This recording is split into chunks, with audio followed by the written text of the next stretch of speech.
everyone, hope you're awesome. Welcome back to our channel, Ishriya's Hub. In today's video, we will be covering a deadly and an evergreen chess trap in the amazing Alapin Sicilian Defense, which can be used to demolish the players who play Sicilian Defense. Let's dive straight into it. Here, white starts with e4. This is one of the strongest first moves for white, and black replies with c5. This is the Sicilian defense, and this is a aggressive response to 1 e4. White has a lot of common moves and a very good moves. One is knight f3, the other one is knight c3. There's also d4, known as the Smith-Morra gambit. But against the Sicilian defense, I recommend to you all to play this move c3. This is known as the Alapin Sicilian Defense. Do you know one thing? This is one of my secret weapon to play against the Sicilian defense.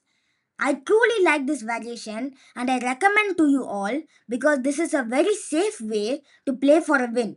This is a positional and aggressive approach which has many tactical ideas. I would say that Alapin Sicilian ignores risky and complicated positions in the middle game, so it is much easier to play in the middle game.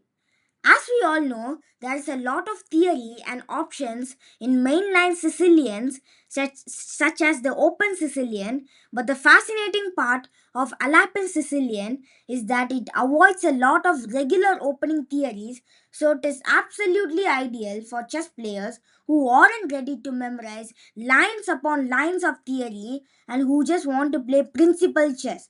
The idea of playing this c3 is to place d4 and control the center. Here the most common moves for black is to play knight f6 and d5. In this trap we will be looking at d5. So d5, e captures d5, queen captures d5 and d4. This bishop is ready to develop. Here black will play c captures d4 and there are two ways to recapture the pawn on d4. One is with the pawn on c3 and the other is with the queen. For example, queen captures d4, black will simply trade off the queens and you're left with an isolated pawn on d4 in a queenless middle game, and this is terrible for white because this is sort of a weakness and black can target this pawn on d4. So after c captures d4, the best move is to play c captures d4, trying not to trade the queens and keep all the pieces on the board. So here the most common move and a very natural move is to play knight c6, putting pressure on the d4 pawn.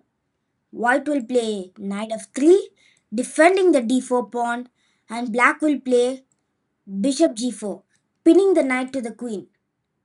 Here, knight c3 is also a very good move, but I recommend to you all to play this very tricky and very cheeky move, bishop e2. Here in many games, bishop captures f3 has taken place. Here you can simply play bishop captures f3, attacking the queen, and in nearly 70,000 games, black queen gets greedy and gobbles up the pawn on d4, which is a huge blunder because being greedy in chess as well as in life leads to misery and it makes us pay for it. Here there's a stunning tactic for white. Could you guys spot it? Yes, that's right. Here the move is bishop captures knight on c6. Boom! This is a check to the king, and most importantly, we have eliminated the defender of the queen, which is the knight on c6.